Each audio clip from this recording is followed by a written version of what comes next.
Na Milia, kama tu ulivyotaja ni kwamba taifa limekuwa likisubiri kusoma kwa makadirio ya bajeti ya mwaka huu, zoezi ambalo hufanyika kila mwaka mara moja kwa kila mwaka. Na hivyo hii leo mwendo wa saa 8:30 basi waziri wa fedha John Mbadi atakuwa akiweza kufika hapa katika majengo ya bunge ambapo tumeweza kukita kambi tangia mafungulia ya ng'ombe. Na hivyo kufikia sasa tumeweza kuzungumza na baadhi ya wadau hapa kuhusu makadirio ya bajeti ambayo ni shilingi trilioni 4.8. Kumbuka hapo jana upande wa upinzani ulikuwa ukiweza pengine kuipiga vijembe na kuweza kusema kwamba pengine bajeti hiyo ingekuwa ikiweza kupunguzwa kwa shilingi bilioni 500 na kurejeshwa hadi shilingi trilioni 4.3.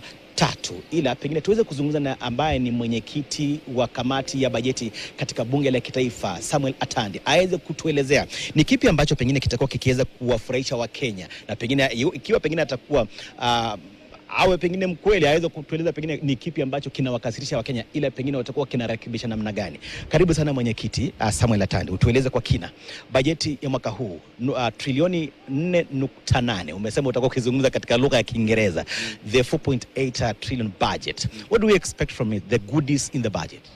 First of all, let me take this opportunity first of all to break for you the budget. What are the components of the 4.8 trillion budget? First of all, 1 trillion of that budget is going to be used to pay salaries to government employees. The other 1.5 trillion is going to be used to fund interest on public debt. Remember, the country has been borrowing since many years ago, but largely during the period of President Uhuru Kenyatta, when the country borrowed so much. Now, because of those debts that were borrowed during that period, we are starting to pay interest on them. So we are going to spend about 1.5 trillion to pay interest on those debts. Then we have education sector. Is going to consume about 800 billion. We have transfers to counties is going to consume about 500 billion, because we have 428 billion which is shareable allocations to counties, and then we have another 70 billion which is transfers to counties from national government resources.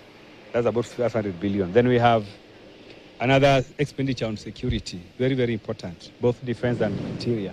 We are going to spend roughly about 500 billion. Then we have infrastructure, both affordable housing, in expenditures on road maintenance and construction, another 300 billion. Then we have investments in health.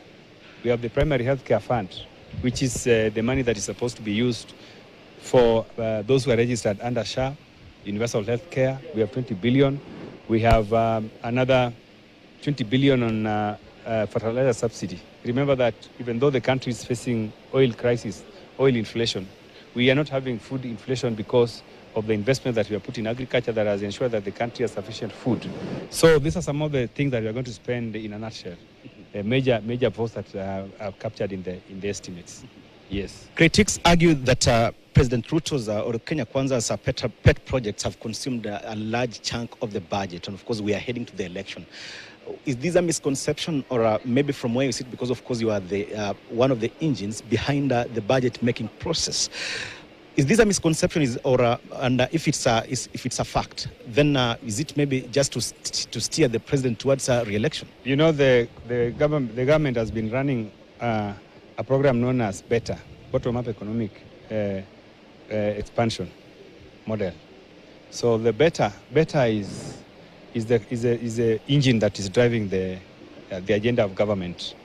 And under BETA, we have housing, we have agriculture, we have infrastructure. So as I have mentioned to you, those are the areas that we are going to spend more resources, because there are so many projects that were started that need to be concluded in this budget before we go for elections. Yeah, so it is true that we want to conclude some of these promises before election, and that's the work why the government was put in place. Yes.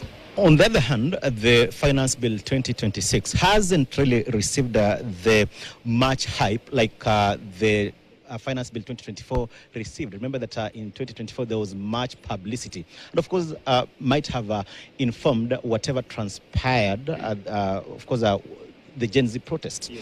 But these years, critics argue that the Finance Bill that informs, that is actually the foundation of the budget, hasn't been much publicized, and they claim you've actually hidden a lot of maybe the punitive sectors in maybe the devil is actually in the details, maybe from where you sit.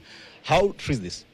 No, actually, if you look at the amount of public participation that has happened in this year's finance bill, is actually the largest, the highest ever.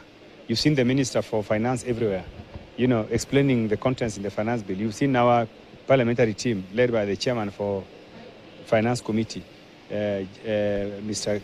Honorable Kimani, has been all over the place, explaining to Kenyans the contents of the finance bill. So it is not right that the finance bill is hidden. The finance bill is open there. It's an open document. We are explaining the contents. What is more important, which I must explain, is that we are not seeking to raise taxes in this finance bill. Actually, if you look at the finance bill, we are investing more resources in KRA so that we are able to seal tax loopholes that have been that people have been using to evade taxes. So that's actually what we are doing. So we are not increasing tax. We are just tightening some loose ends, and that's why opposition, they have been unable to even explain. They are talking about high tax, but they cannot give you the details of which is this high tax, which are these taxes that have been introduced. I saw the former deputy president saying high taxation, but he did not explain anything under high taxation. So they are just trying to politicize the finance bill, of course, for their political benefit. But I can assure you that we are not increasing taxes. We are streamlining KRA. We have put more investments in KRA so that we are able to seal loopholes. There are so many Kenyans who are not paying taxes. Yeah. So we want all those Kenyans to come into the tax bracket. When they come to the tax bracket, we'll just increase tax collection. We don't need to introduce new taxes. Finally, back to your initial statement, you talked about some significant chunk of the budget being allocated to the health and education sector, specifically education. There's been this outcry by public institutions, primary schools, and of course high schools of meager allocation in terms of capitation. How has this been catered for? And of course also in the health sector, there have actually been an outcry in terms of disbursement for reimbursement of the SHA. Let me talk about education first. When junior secondary school was introduced, we assumed that they were going to have similar facilities like the secondary schools. And therefore, we gave them the capitation like the secondary school. Then we realized that these are students operating in the same primary schools. So we realized that we're actually wasting more money in funding a higher allocation in funding junior secondary education. So we have actually cut down that budget so that we align it with the primary education, because these are people who are students operating in the same facilities. But their needs are different. But not as humongous as those in secondary schools. So we have been doing the alignment so that we cost the educations. We cost them properly. Costing was not done properly. So we have done that. But having said that, but maybe just I interject respectfully. You're talking about cutting and maybe spreading to the other side. But both sides, primary and junior secondary, have actually been complaining. And of course, we've done our due diligence. And of course, the capitation was quite meager, less than 200 per learner. No, that's not the case. I think you need to go back and look at the figures again. We have done alignment. I'm telling you, in this budget, we have done proper alignment and we have done proper costing. Even though there will still be a little shortage, which we are going to factor in the successive budgets. But I can assure you that the costing is now proper and that we are going to give everybody what they deserve. Because we have also realized that schools are also mismanaging resources. Yeah, they are mismanaging resources on the ground. They are not even doing what they're supposed to do. The education sector needs to be sorted out in terms of oversight. We need proper oversight in the sector to ensure that we don't have these problems. Health, finally? Health, we continue to fund primary health care.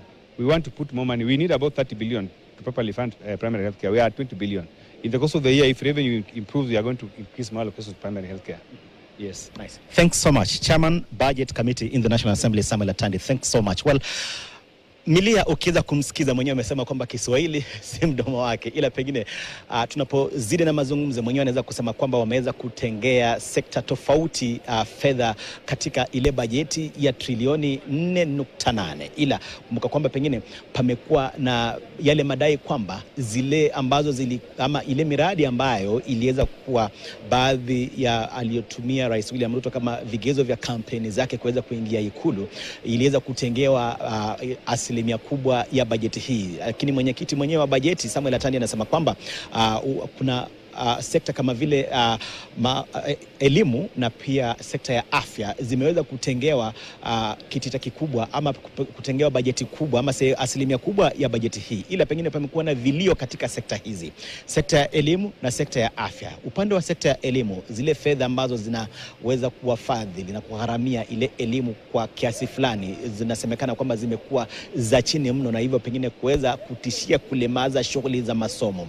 Baadhi ya shule hazijakuwa zikiweza hata pengine kuweza kukidhi mahitaji yao ya masomo, wanafunzi kula shuleni, na hivyo pengine kutishia kulemaza shughuli katika baadhi ya taasisi za elimu, ziwe za msingi au za upili. Na pia katika sekta ya afya, mwenyewe anasema kwamba wameweza kuitengea asilimia kubwa katika makadirio ya bajeti hii ya bajeti ya mwaka huu, na hivyo pengine tutakuwa tukitaraji kuona iwapo pengine anayoyasema ndiyo yamo katika yale madaftari ama katika yale makadirio ya bajeti ambayo itakuwa kiweza kusomewa Wakenya mwendo wa saa 8:30 na waziri wa fedha John Mbadi, na pia akiweza kugusia upande wa mswada wa fedha mwaka 2026. Kumbuka kwamba tofauti na mswada wa fedha mwaka 2024 ule uliweza kuangaziwa kwa pakubwa sana, na pengine Wakenya wakiweza kuelimika na kufunguka macho, ila mwaka huu wale ambao ni wakosoaji wanasema kwamba hapajakuwa na ile pengine uhamasisho na elimu kuhusu mswada wa fedha mwaka 2026, ila mwenyewe anasema kwamba wamekuwa wakiweza kubadili mbinu, waziri mwenyewe akiweza kufika mitaani na kuweza kuwaelezea Wakenya kwa lugha ambayo inaeleweka. Ila pengine baadaye tutakuwa tukiweza kusikiza maoni ya wadau wengine katika majengo haya ya bunge tunapomsubiri waziri wa fedha John Mbadi kuweza kuwasilisha bajeti yake ya trilioni 4.8 kwa Wakenya. Milia. Asante sana Alan Ochanda, shukran kwa hayo. Bila shaka